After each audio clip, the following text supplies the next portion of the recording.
Option के और क्या फ़ायदे हो सकते हैं वो भी इसमें हम डिस्कस करेंगे दोस्तों।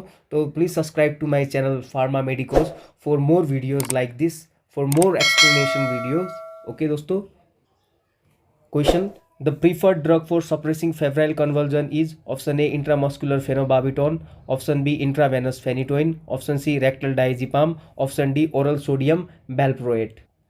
तो इसका आंसर होता है दोस्तों फेब्राइल सीजर में जो रेक्टल डाइजिपाम को हम एज ए यूज़ कर सकते हैं फेब्राइल सीजर्स में, और इसके कोई सेकंड चॉइस ऑफ ड्रग और अल्टरनेटिव ड्रग नहीं होते। फेब्राइल सीजर में सीधा एक ही होता है, डाइजिपाम रेक्टल। ठीक है। नेक्स्ट क्वेश्चन, लॉस और alteration of taste sensation can occur a side effect of option A levodopa, option B captopril, option C penicillamine, option D all of the above। जो loss of और alteration of test होता है वो levodopa भी करवाता है आपका, captopril भी करवाता है, और ऑल ऑफ द एबव हमारा आंसर हो जाता है। ठीक है। Next question, the anti Parkinsonian drug which act by inhibiting the degradation of dopamine in the brain is option A carbidopa, option B amantadine, option C selegiline, option D bromocriptine. तो इसका जो answer होता है हमारा वो होता है सेलेग्लिन। जो ये सेलेग्लिन होता है ये माओ एंजाइम इनिबिटर्स होते हैं। ओके, तो कभी कंफ्यूज मत होना दोस्तों, ये क्या करते हैं हमारे जो माओ एंजाइम होता है उसको इनिबिट कर देते हैं, तो माओ बी इनिबिटर्स बोलते हैं इनको। तो माओ जो होता है उसको हम क्या बोलेंगे, mono amine oxidase, mono amine oxidase.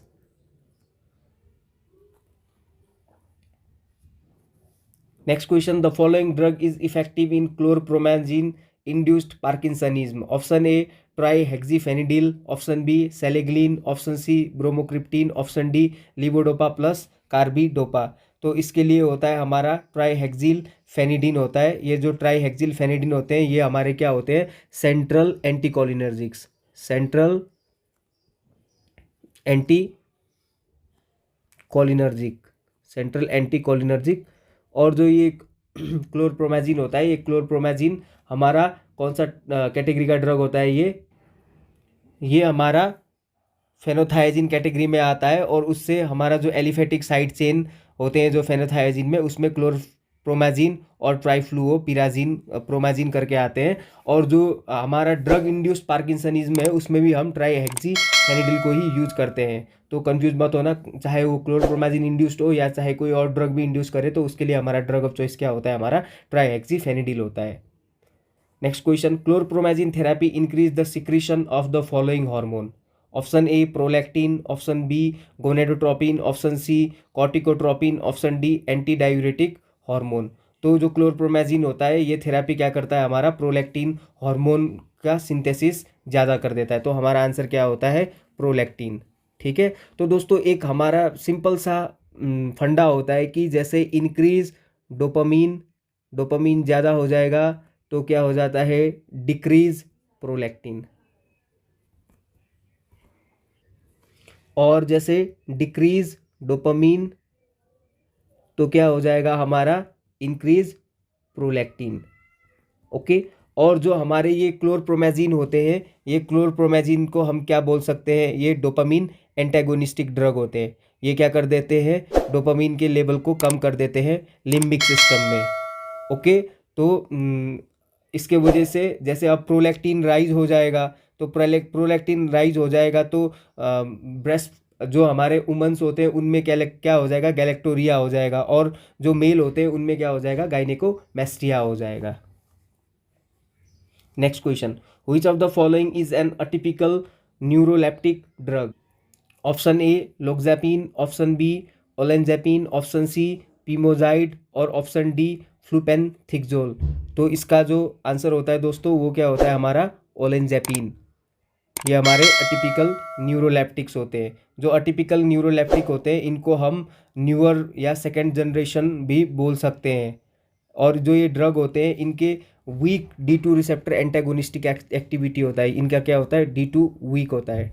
Okay. तो इनके सबसे ज़्यादा क्या होते हैं, 5ST2 एंटागोनिस्टिक एक्टिविटी इनमें ज़्यादा होता है। और ये अल्फा ब्लॉकर और जैसे कोई कोई ड्रग तो क्या करते हैं हमारे 5S अल्फा रिसेप्टर को और H1 रिसेप्टर को भी ब्लॉक करते हैं। तो इनमें से जो ओलेंजेपिन होता है वो उसको हम एटिपिकल न्यूरोलेप्टिक बोलेंगे। Next question, which of the following is a high potency antipsychotic drug having no propensity to cause weight gain? Option A chlorpromazine, option B triflupromazine, option C haloperidol, option D olanzapine. तो इसका answer होता है दोस्तों हमारा haloperidol. दोस्तों हम एक table बनाएंगे और उसमें देखेंगे कि कौन कौन से हमारे एंटीसाइकोटिक ड्रग है, उसमें क्या होता है जो सबसे ज़्यादा रिस्क ऑफ वेट गेन में होते हैं, तो मीडियम लो हम ऐसे करके एक टेबल ड्रॉ करेंगे और उसमें हम देखेंगे दोस्तों। तो जो रिस्क ऑफ वेट गेन होता है सबसे ज़्यादा हाई ओलेंजेपिन में, क्लोजापिन में और क्लोरप्रोमाजीन में सबसे ज़्यादा वेट गेन का रिस्क रहता है, और मीडियम में क्यूटिपिन, रिस्पेरिडोन, पैलिपेरिडोन में मीडियम वेट गेन होता है, और सबसे लो वेट गेन जो होता है वो एमीसल्प्राइड, एरीपिप्राजोल, जिप्रासिडोन और हेलोपेरिडोल में सबसे कम लो वेट गेन रिस्क रहता है। ठीक है, तो इसका आंसर हमारा क्या रहेगा? हेलोपेरिडोल। दोस्तों ये जो टेबल है, ये टेबल आप एक बार अच्छे से देख लीजिएगा क्योंकि क्वेश्चन इससे भी आ सकते हैं। Next, drug of choice for hypertensive crisis associated with चीज रिएक्शन। तो इसका जो होता है आंसर चीज रिएक्शन का जो होता है वो क्या होता है हमारा? फेंटोलामीन। ठीक है, इसका ड्रग ऑफ चॉइस क्या होता है? फेंटोलामीन होता है। फेंटोलामीन हम कैसा यूज़ कर सकते हैं? फेंटोलामीन IV यूज़ कर सकते हैं, लेकिन हम और ड्रग भी यूज़ कर सकते हैं जो होते हैं हमारे प्राजोसिन और क्लोरप्रोमाजीन। लेकिन ड्रग ऑफ चॉइस क्या रहेगा हमारा? फेंटोलामीन रहेगा हाइपरटेंसिव। तो चीज reaction occur when a food containing tyramine are not taken with non-selective MAO inhibitors. Option B, tyramine containing thiamine are taken with non-selective MAO inhibitors. Option C, food containing tyramine are taken with selective MAO inhibitors. Option D, food containing thiamine are taken with selective MAO inhibitors. तो इसका answer होता है दोस्तों हमारा food containing tyramine are taken with non selective MAO inhibitors. तो जो हमारे non selective MAO inhibitors होते हैं, नॉन सेलेक्टिव MAO इनिबिटर्स जैसे आइसो कार्बोक्सिड, फिनिलजीन, प्रेनालसाइप्रोमीन, ये जो ड्रग होते हैं ये हम टायरामीन रिच फूड के साथ नहीं ले सकते, क्योंकि क्या हो जाता है? चीज़ रिएक्शन होता है। चीज़ रिएक्शन का मतलब क्या बोल सकते हैं कि हम हाइपरटेंसिव क्राइसिस हो जाता है, और हाइपरटेंसिव क्राइसिस होने के वजह से हमें सेरेब्रोवैस्कुलर एक्सीडेंट भी हो सकते हैं। ठीक है दोस्तों, इसी वजह से हमें जो नॉन सेलेक्टिव MAO इनिबिटर्स होते हैं तो उनको टायरामीन रिच फूड के साथ नहीं लेना चाहिए। जैसे कि टायरामीन रिच फूड जो होते हैं, चीज़ हो गया, बियर हो गया, वाइन्स, पिकल्ड मीट और फिश हो गए, ईस्ट एक्सट्रैक्ट हो गए जिसमें टायरामीन प्रेजेंट रहता है। ठीक है, तो ये टायरामीन सीधे सिस्टमिक सर्कुलेशन में चले जाते हैं और ये कैसा काम करते हैं? सिंपैथोमाइमेटिक काम करते हैं। तो इसकी वजह से ब्लड प्रेशर ज़्यादा हो जाता है, हाई हो जाता है। Next question, select the psychotropic drug having a narrow safety margin. Option A chlorpromazine, option B buspirone, option C lithium carbonate और ऑप्शन डी फ्लुक्जेटिन। तो इसका आंसर होता है हमारा लिथियम कार्बोनेट। लिथियम कार्बोनेट जो हमारा साइकोट्रॉपिक ड्रग है उसका क्या होता है? Narrow safety margin. Lithium carbonate को हम एंटीमेनियाक ड्रग भी बोल सकते हैं, और लिथियम जो कार्बोनेट होता है इसका थेराप्यूटिक इंडेक्स भी क्या हो जाता है? It has a narrow therapeutic index और नैरो सेफ्टी मार्जिन भी इसको बोल सकते हैं दोस्तों। तो जो लिथियम होता है ये टेरेटोजेनिक भी होता है, जैसे फिटल हाइपोथायरॉयडिज्म भी कॉज करवा सकता है, और नॉर्मल इंसान में भी ये क्या करता है? हाइपोथायरॉयडिज्म और डायबिटीज़ इंसिपिडस भी कॉज कराएगा। ठीक है, लिथियम के ये जो डिफरेंट ADR भी हो गए दोस्तों। Question next, the antidote of choice for morphine poisoning is option A nalorphine, option B nalbuphine, option C naltrexone, option D naloxone. Next question, morphine is contraindicated in head injury because it does not relieve the pain of the head injury. It can raise intracranial tension. It can cause constipation. It is liable to cause addiction. तो इसका क्या होता है? Morphine को हम head injury में नहीं देते। इसका रीज़न क्या होता है? It can increase intracranial tension. ये क्या कर देता है? इंट्राक्रेनियल टेंशन को क्या कर देता है? बढ़ा देता है। तो दोस्तों हम देख लेते हैं निमोनिक्स ऑफ मॉर्फिन। तो दोस्तों मॉर्फिन का निमोनिक्स होता है M स्टैंड फॉर मायोसिस, जो पिन पॉइंट प्यूपिल भी बोल सकते हैं। O stand for orthostatic hypotension, इसको हम पोस्चुरल हाइपोटेंशन भी बोल सकते हैं। जिसे हम मॉर्फिन देंगे तो उनको क्या हो जाएगा, हमें हमारा ऑर्थोस्टैटिक हाइपोटेंशन हो जाएगा। R stand for respiratory depression, morphine की वजह से रेस्पिरेटरी डिप्रेशन भी हो जाता है। P stand for physical dependency, जैसे कोई मॉर्फिन को एडिक्शन के लिए भी यूज़ कर सकता है। H stand for histamine release, तो हमारा मॉर्फिन एलर्जी कंडीशन में हम नहीं देंगे तो कॉन्ट्राइंडिकेट हो जाएगा, जैसे एजमा का कंडीशन हो गया। I stand for increase intracranial pressure, तो इसी वजह से हम मॉर्फिन को कॉन्ट्राडिक्ट करते हैं हेड इंजरी में। N stand for nausea, vomiting हो गया, नोजिया भी होता है, वॉमिटिंग तो डोज बढ़ जाएगा तो वॉमिटिंग भी हो जाएगा। E stand for euphoria, sense of काम गुडनेस। और एस स्टैंड फॉर सिडेशन, अगर मॉर्फिन ज़्यादा हो जाएगा तो इंसान को सिडेशन भी हो सकता है। तो ये हो गया हमारा मॉर्फिन का एज ए, इसमें एडीआर भी हो गया और कॉन्ट्राइंडिकेशन भी हो गया। तो ये निमोनिक्स है मॉर्फिन का दोस्तों, ये याद कर लीजिएगा। ठीक है, तो morphine can cause constipation also, morphine constipation भी कॉज करवा सकता है। ठीक है, next question, the following opioid is more potent than morphine, तो कौन सा ओपियोइड सबसे ज़्यादा पोटेंट होता है मॉर्फिन से? तो होने को तो हमारे पैथिडीन, फेंटनिल और ट्रामाडोल, ये तीनों ही मॉर्फिन से ज़्यादा पोटेंट होते हैं, लेकिन सबसे ज़्यादा जो पोटेंट रहता है वो क्या होता है, हमारा फेंटनिल होता है। Fentanyl is 50 to 100 times more potent than morphine.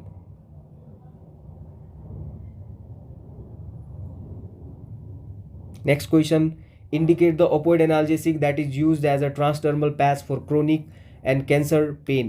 Option A morphine, option B pentazocine, option C fentanyl, option D tramadolol। तो इसका आंसर होता है हमारा ऑप्शन सी फेंटनिल। फेंटनिल को हम किस चीज़ में यूज़ कर सकते हैं, as a transdermal patch for chronic cancer pain. Next question, barbiturate are being replaced by hypnotic benzodiazepine because of option A low therapeutic index, option B suppression in REM sleep, option C high potential of physical dependence and abuse, option D all of the above. तो दोस्तों इसका answer हो जाएगा barbiturate are being replaced by hypnotic benzodiazepine because of low therapeutic index, suppression in REM sleep, high potential of physical dependence and abuse. So all of the above, ये तीनों ही चीज करवाता है। Next, hypnotic drug are used to treat option A psychosis, option B sleep disorder, option C narcolepsy, option D Parkinsonism। hypnotic drug are used to treat sleep disorders। Next question, risk of neural tube defect in the offspring can be minimized in pregnant anti-epileptic drug by supplemental therapy with option A folic acid, option B vitamin A, option C vitamin K, option D pyridoxine. तो इसका होता है option A folic acid.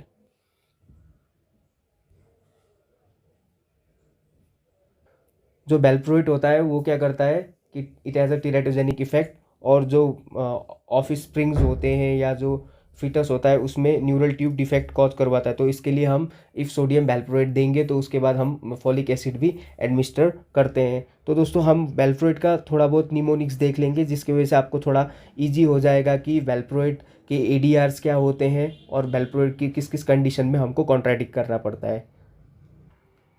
Mnemonics ADR of बेल्प्रोइट, और जो वेल्प्रोइट का ADR होता है तो वो इसका निमोनिक्स वेल्प्रोइट ही रहता है। तो B stand for vomiting, A stand for alopecia और curling of hair, L stand for liver toxicity. Liver toxicity में भी क्या हो जाता है, increase serum transaminase. P stand for pancreatitis, polycystic ovarian disease, menstrual irregularities. और R stand for retention of fat, weight gain होता है जिसके वजह से। और ओ स्टैंड फॉर ईडिमा, ये पेरिफेरल ईडिमा होता है। और A stand for appetite increase, T stand for teratogenic, जिसके वजह से न्यूरल ट्यूब डिफेक्ट और स्पिना बाइफिडा हो जाता है। और जो न्यूरल ट्यूब डिफेक्ट होता है तो उस केस में हम एज अ फॉलिक एसिड को सप्लीमेंटल थेरापी में यूज़ करते हैं। और E stand for enzyme inhibitor, जो हमारा वेल्प्रोइट होता है ये क्या होता है, हमारा इंजाइम इनिबिटर होता है। और जो हमारे एंटी एपिलेप्टिक ड्रग होते हैं जैसे हमारा फेनिटोइन हो गया और हमारा फिनोबाबिटॉल और हमारा कार्बामाजिपिन, ये हमारे इंजाइम इंड्यूसर होते हैं, इंजाइम इंड्यूसर। ठीक है, तो हमारा खाली जो ये हमारा सोडियम वेल्प्रोइट है ये क्या होता है, हमारा इंजाइम इनिबिटर होता है। तो एंटी एपिलेप्टिक ड्रग में याद कर लेना दोस्तों, 3 हमारे इंजाइम इंड्यूसर है और एक हमारा क्या है, इंजाइम इनिबिटर्स है। तो इसमें कोई कंफ्यूज तो नहीं है आप लोगों को। Next question, which of the following is used in the emergency treatment of status epilepticus in infant and children? तो option A barbiturate, option B benzodiazepine, option C sodium valproate, option D gabapentin. तो इसके लिए होता है हमारा emergency treatment of status epilepticus में हम किसको यूज़ करते हैं, बाबिचुरेट्स को यूज़ करते हैं। बाबिचुरेट्स में हमारे कौन कौन से होते हैं, हमारे इसमें जो ड्रग यूज़ होते हैं वो क्या होते हैं हमारे, डायजिपैम और दूसरा होता है हमारा लोराजिपैम। तो हम इन दोनों को यूज़ कर सकते हैं। और जो ये डायजिपैम है इसको हम किस केस में भी यूज़ कर सकते हैं, जो हमारा फेब्राइल सीजर है उसमें भी यूज़ करते हैं इसको, febrile seizure. Okay, the drug of choice in status epilepticus is option A diazepam, option B phenobarbitone, option C phenytoin sodium, option D carbamazepine. The drug of choice in status epilepticus is option A diazepam. तो क्या होता है इसका answer, diazepam रहता है।